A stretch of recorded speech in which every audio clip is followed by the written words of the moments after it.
আসসালামু আলাইকুম everyone. Black wine গল্পের ৫ নম্বর পার্ট নিয়ে চলে আসলাম। তো বেশি কথা না বলে চলুন গল্প শুরু করা যাক।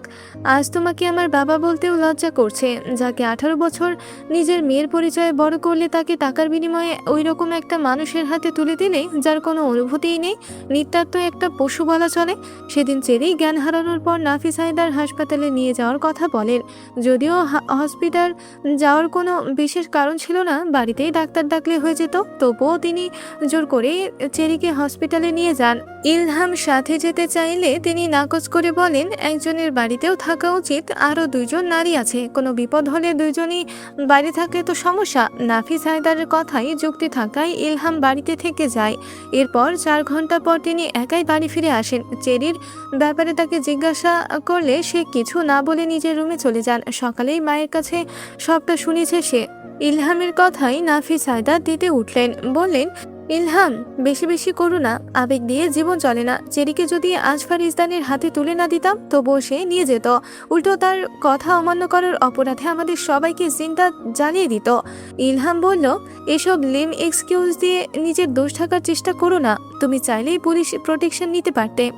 Police protection? হ্যাঁ, কি করতো পুলিশ, যেখানে তারা নিজেরাই তার ভয়ে কাঁপে। ইলহাম বলল, প্রয়োজনে এই দেশ ছেড়ে দিলাম, আমরা অন্য কোথাও চলে যেতাম চেরিকে নিয়ে। নাফিস হায়দার বলল, কতটুকু জানো তার ব্যাপারে? পাতালে গিয়ে গা ঢাকা দিলেও কোনো লাভ হতো না, সে পাতাল থেকে টেনে হিচড়ে হলেও বের করতো। তুমি তার সম্পর্কে জানো না বলে এই কথাগুলো বলতে পারছো। আর তার চেয়ে বড় কথা, চেরিকে নিজের কাছে রাখার কোনো অধিকার আমার ছিল না। তাহলে আজ গিয়ে চেরিকে দিয়ে আসার বিনিময়ে টাকা নিয়ে আসলেন কেন? এটা কি তোমার লোভ না? নাফিস হায়দার কিছুক্ষণ চুপ করে রইল, অতঃপর কিছু একটা ভেবে বলেন, আমি আজ যদি না যেতাম তবে আজফার ইসলাম বুঝে যেত আমি কিংবা আমরা চেরির মায়ায় জড়িয়ে গেছি, আর এটা আমাদের কাল হয়ে দাঁড়াতো। আর আমি একজনের জন্য ৩ জনকে হারাতে পারি না। নাফিস হায়দারের কথা শেষ হতেই ইলহাম বলে, তুমি চেরিকে ছাড়া থাকতে পারলেও আমি আমার বোনকে অমন জানোয়ারের হাতে ছেড়ে হাত পা গুটিয়ে বসে থাকতে পারবো না। আমার মাও তাই চাই।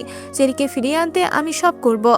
ইলহাম আর এক মুহূর্ত অপেক্ষা করে না, বাড়ি থেকে বেরিয়ে যায়। ইলহাম চলে গেলে নাফিস হায়দার বলে ওঠেন, তুমি কিছুই করতে পারবে না। আর তুমি ঠিক বলেছ, আমি লোভে পড়েই সবটা করেছি, তবে তোমরা এটা কখনো জানতে পারবে না। চেরিকে কাঁধে করে রুমে এনে বিছানায় এক প্রকার ছুঁড়ে মারে, তবে নরম বিছানা পরে চেরি তেমন ব্যথা পায় না। তবে চেরি বিছানা ছেড়ে দরজার দিকে এগোতে চাইলে আজফার তাকে ধরে বলে, ক্লোজড।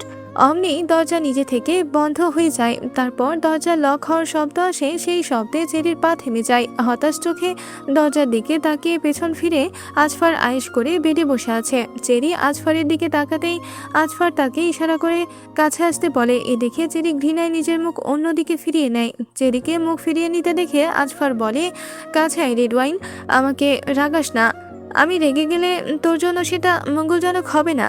আজফারের হুমকিতে চেরি ভয় পায়। এমনিতেই ও এই কয়েক ঘন্টায় তো আর কম মার খায়নি। এভাবে মার খেতে থাকলে সব সত্যিই জানার আগে মরে যাবে। Come quickly red wine. আজফারের কণ্ঠ কানে আসতেই চেরি ভাবনা থেকে বেরিয়ে এলো। চেরি উপায়ন্তর না দেখে ছোট ছোট পা ফেলে এগিয়ে যায় আজফারের নিকট। চেরি আজফারের সামনে গিয়ে দাঁড়াতেই আজফার তাকে টেনে নিজের কোলে বসায়। আজফারের কোল থেকে চেরি নামার জন্য নড়াচড়া করতেই আজফার তাকে শক্ত করে কোমর পেঁচিয়ে ধরে বলে, ডোন্ট মুভ। আজফারের স্পর্শে চেরি কেঁপে উঠল, তবুও চেরি নিজেকে সামনে স্থির করল। আজফার তার হাত বাড়িয়ে চেরি গলায় পেঁচানো হিজাবটি খুলে ফেলল। চেরি কোনো প্রতিক্রিয়া দেখানোর সুযোগ না দিয়ে তার গলায় মুখ ডুবিয়ে দেয়। অনেক কষ্টে নিজেকে স্থির রেখেছিল চেরি, কিছু পারল না।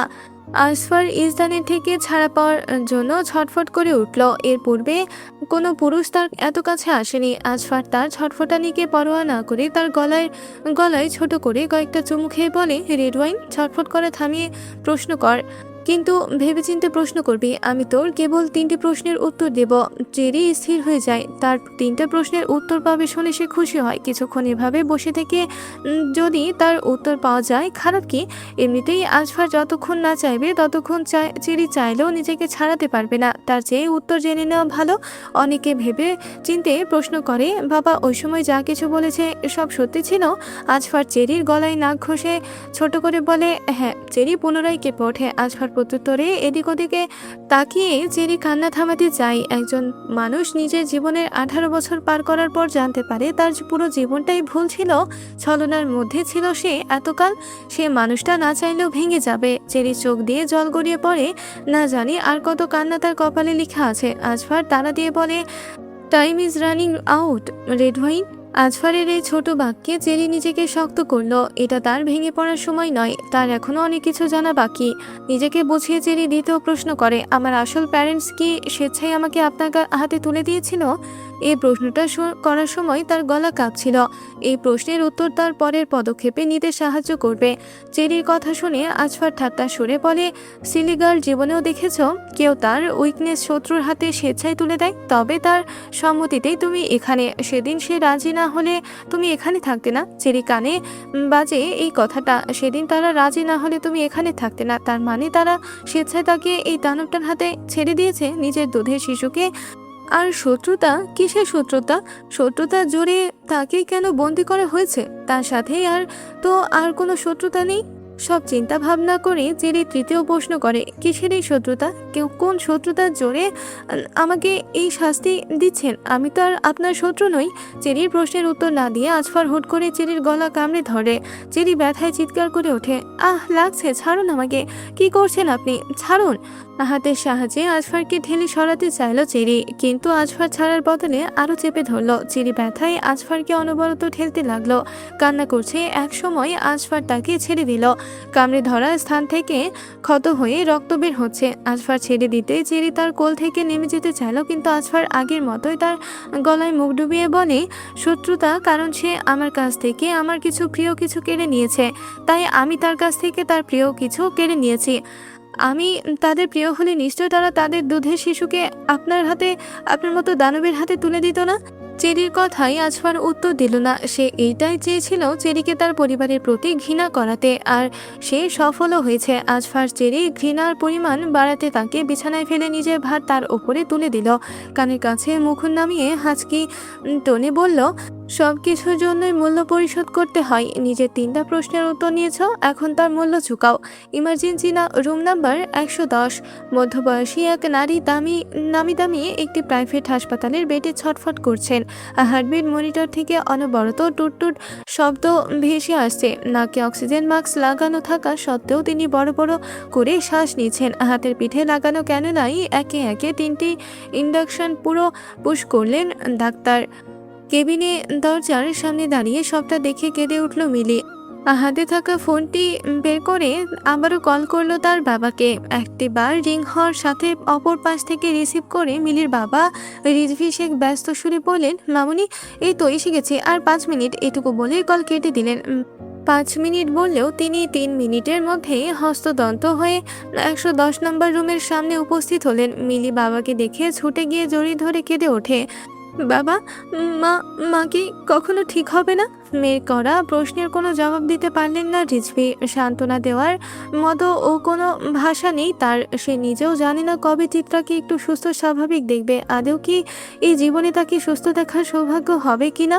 18 বছর আগে এই কালবৈশাখী ঝড় তাদের জীবনে অভিশাপ নামিয়ে এনেছে, আর সেই অভিশাপ আর কতকাল বয়ে বেড়াতে হবে আল্লাহই ভালো জানেন। চেরি আজফারের কথায় অর্থ বুঝে ওঠার পূর্বেই আজফার তার ওষ্ঠ নিজের দখলে নিয়ে নেয়। হঠাৎ চেরি এমন কিছু হওয়ায় কেঁপে উঠল। আজফারকে নিজের উপর থেকে সরাতে বুকে কেলঘুষি মারতে লাগলো। এতেও সরাতে ব্যর্থ হলে আজফারের কান খামচে ধরে কেঁদে উঠল। চেরি বড় বড় নখ আজফারের কান কেটে রক্ত বের হয়ে গেল। কানে ব্যথা অনুভব করতেই আজফার চেরিকে ছেড়ে একটু উঁচু হয়ে চেরির হাতে নিজের কান থেকে ছাড়িয়ে নিল। চেরির 2 হাত এক হাত দিয়ে চেপে ধরে ধমকে উঠল, এই মেয়ে, সমস্যা কি? ছটফট করছো কেন? আর কানে খামচে দিচ্ছ কেন? নেক্সট টাইম খামচে দিলে ঘাড়ে পিঠে দিবে, প্রপার ফিল আসবে। আজফারের ধমকে চেরি কেঁপে উঠলেও তার শেষ কথা শুনে হতভম্ব হয়ে গেল। এসব কি ধরনের কথা? তবে কি তার কথা পরোয়া না করে বলল, no way. If you respond to my work right now, I will let you go in a short time. If you apply restraint, you will not get relief from my hands today. Now it is your decision. What will you do? Azfar পুনরায় চেরির ওষ্ঠ নিজের ওষ্ঠের সাথে চেপে ধরল। এবার cherry response না করলেও ভয়ে বাধা দিল না। চোখ খিচে বন্ধ করে জড়বস্তুর ন্যায় পড়ে থাকে, বাধা না দিলেও চোখ দিয়ে জল গড়িয়ে পড়ছে। নিজের ওপর এই অভিশপ্ত জীবনের উপর ঘৃণা জন্মালো তার, তার চেয়েও বেশি ঘৃণা জন্মালো আজফার ইসলাম নামক দানবের প্রতি। আজফার বাধা না পেয়ে আরেকটু অবাধ্য হলো, হাত বাড়িয়ে চেরির শার্টের ওপরের দুটো বোতাম খুলে গলায় মুখ ডুবালো, গলার কাছে ছোট ছোট চুমু খেলো। চেরি কান্না বাড়লো, মুখে শব্দ বের না করলেও নাক টানছে একটু পরপর। চেরির নাক টানা শব্দে আজফার বিরক্ত হয়ে গলায় জোরে কামড় দেয়। চেরি না চাইতো ব্যথায় আর্তনাদ করে উঠল। আজফার চেরিকে ছেড়ে উঠে দাঁড়ালো, দাঁতে দাঁত চেপে বলে, নাক টানা বন্ধ কর ইডিয়েট, মুডটাই নষ্ট করে দিল। আজ যে ছেড়ে দিলাম বলে ভাবিস না প্রতিবাদ ছেড়ে দিব। চেরি চোখ খুলল না, এভাবেই চোখ বন্ধ করে রেখে বলে, তার আগেই আমি এখান থেকে পালিয়ে যাব। আজফার ঝুঁকে চেরির ঘাড় ধরে টেনে তুলে বসায়, কানের কাছে মুখ নিয়ে ফিসফিস করে বলে, এটা আজফার ইসলামের রাজত্ব, আর আমার রাজত্ব থেকে তুই নিজের পায়ে বের হতে পারবি না। চারজনের কাঁধে বের হবে, যা থাকবে তোর শেষ যাত্রা। চেরি সরাসরি আজফারের চোখের দিকে তাকিয়ে বলল, তাহলে দোয়া করি সেই দিন যেন খুব শীঘ্রই আসে। এত সহজে না, তোকে হিসেবে অনেক দিন এখনো বাকি আছে। তুই মরবি কিন্তু তখনই যখন তোর কাছে বেঁচে থাকা আর মরে যাওয়ার মধ্যে কোনো পার্থক্য থাকবে না। আমার থেকে মুক্তির আশা ছেড়ে শ্বাস নিবি, শুধু শ্বাস নিতে হবে বলে, এরপর মরবি। যদি এমন হয় তাহলে আপনিও জেনে রাখুন, আমি বেঁচে থাকতে আপনার জীবনেও সুখ শান্তি থাকবে না। সব কিছু আপনার ইচ্ছেতেই হবে, তবুও আপনার ভিতরের অস্থিরতা কাটবে না। আজকের গল্পটি এ পর্যন্তই শেষ হয়ে গেল। পরবর্তী পার্ট পেতে অবশ্যই চ্যানেলটি সাবস্ক্রাইব করে রাখবেন। ধন্যবাদ।